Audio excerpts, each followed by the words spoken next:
Assalamualaikum warahmatullahi wabarakatuh. Saya Naura Maulidia.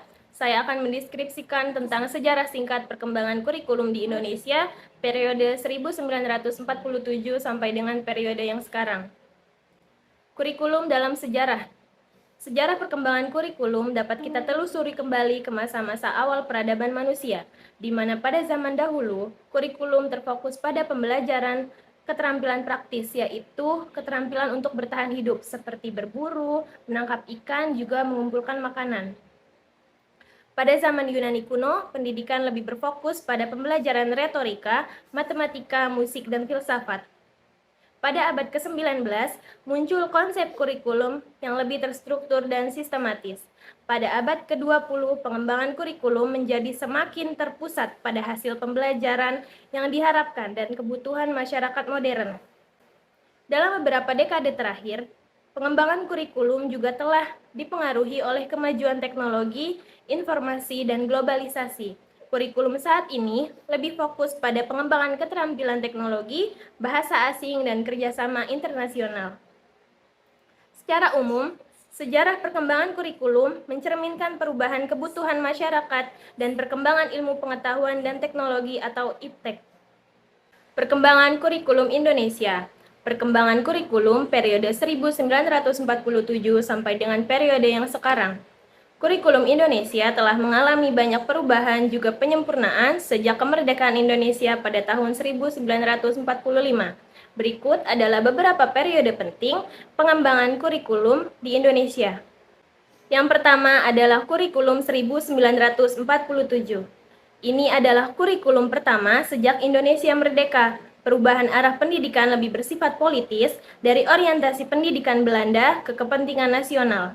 Saat itu mulai ditetapkan Pancasila sebagai asas pendidikan. Kurikulum ini juga disebut dengan Rencana Pelajaran 1947, namun baru dilaksanakan pada tahun 1950. Karena kurikulum ini lahir di Indonesia baru merdeka, maka pendidikan yang diajarkan lebih menekankan pada pembentukan karakter manusia Indonesia merdeka, berdaulat, dan sejajar dengan bangsa lain di bumi ini.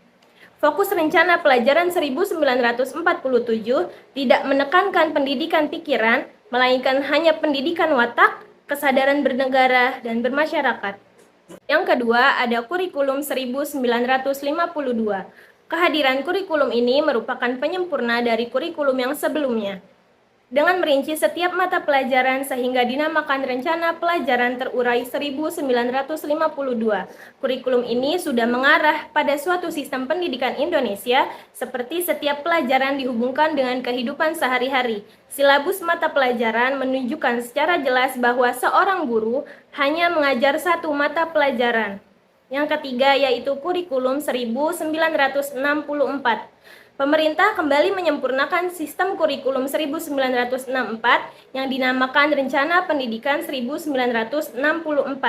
Kurikulum ini bercirikan bahwa pemerintah mempunyai keinginan agar rakyat mendapat pengetahuan akademik untuk pembekalan pada jenjang SD, sehingga pembelajaran dipusatkan pada program Pancawardhana, yaitu pengembangan moral, kecerdasan, emosional, atau artistik, keprigelan atau keterampilan, dan jasmani. Selanjutnya ada kurikulum 1968. Kurikulum pertama pada era Orde Baru, bersifat politis dan dimaksudkan untuk menggantikan Rencana Pendidikan 1964 yang dicitrakan sebagai produk Orde Lama. Kurikulum ini bertujuan membentuk manusia Pancasila sejati, kuat dan sehat jasmani, mempertinggi kecerdasan dan keterampilan jasmani, moral dan budi pekerti, dan keyakinan beragama. Kurikulum 1968 merupakan perwujudan dari perubahan orientasi pada pelaksanaan Undang-Undang Dasar 1945 secara murni. Cirinya, muatan materi pelajaran bersifat teoretis, tidak mengkaitkan dengan permasalahan faktual di lapangan. Titik beratnya pada materi apa saja yang tepat diberikan kepada siswa di setiap jenjang pendidikan. Isi pendidikan diarahkan pada kegiatan mempertinggi kecerdasan dan keterampilan, serta mengembangkan fisik sehat dan kuat. Yang kelima yaitu kurikulum 1975. Pemerintah kemudian menyempurnakan kurikulum 1968 pada tahun 1975. Kurikulum ini menekankan pendidikan lebih efektif dan efisien. Menurut Mujito, Direktur Pembinaan TK dan SD Departemen Pendidikan kala itu, kurikulum ini lahir karena pengaruh konsep di bidang manajemen MBO, yaitu manajemen by objective. Metode, materi, dan tujuan pengajaran dirinci dalam prosedur pengembangan sistem instruksional atau disebut juga PPSI. Dikenal dengan istilah satuan pelajaran, yaitu rencana pelajaran setiap satuan bahasan. Yang selanjutnya ada kurikulum 1984. Kurikulum 1984 mengusung pendekatan proses keahlian. Meski mengutamakan pendekatan proses, tapi faktor tujuan tetap penting. Kurikulum ini juga sering disebut dengan kurikulum 1975 disempurnakan. Posisi siswa ditempatkan sebagai subjek belajar, yaitu dari mengamati sesuatu, mengelompokkan, mendiskusikan, hingga melaporkan. Model ini disebut cara belajar siswa aktif atau disebut CBSA. Yang selanjutnya ada kurikulum 1994. Pada tahun 1994, pemerintah memperbarui kurikulum sebagai upaya memadukan kurikulum-kurikulum sebelumnya, terutama kurikulum 1975 dan 1984. Namun, perpaduan antara tujuan dan proses nampaknya belum berhasil.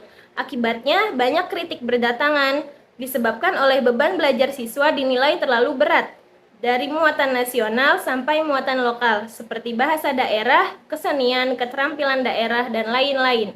Selanjutnya, kurikulum 2004.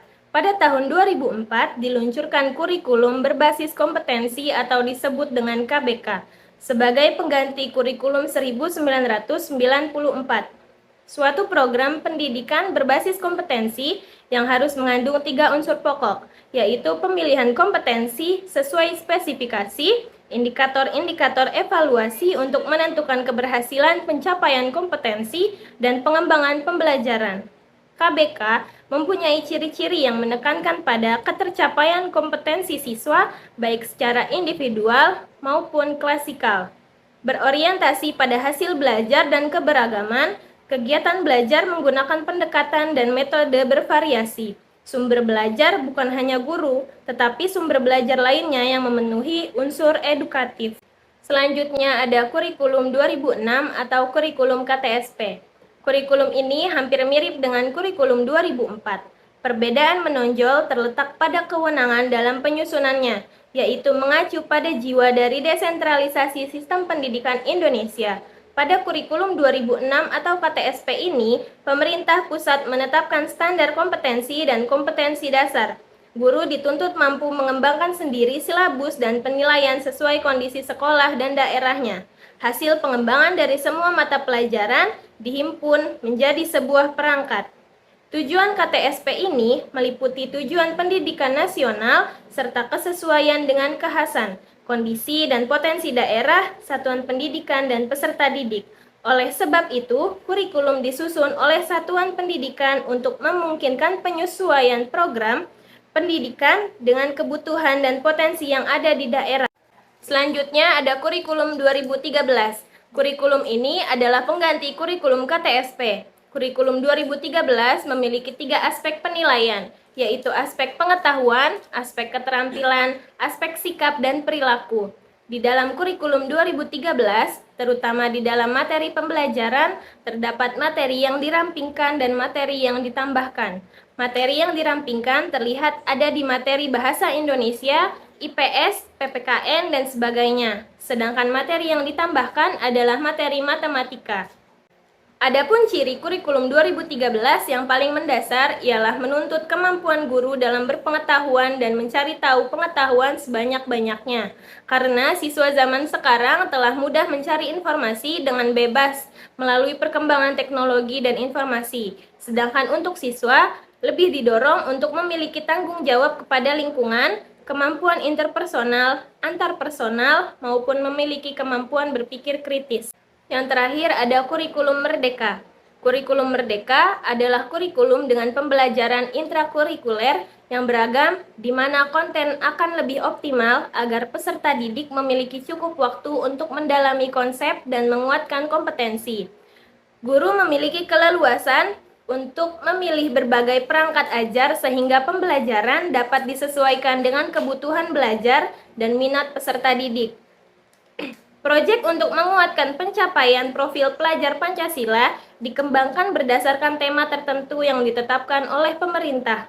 Proyek tersebut tidak diarahkan untuk mencapai target capaian pembelajaran tertentu sehingga tidak terikat pada konten mata pelajaran.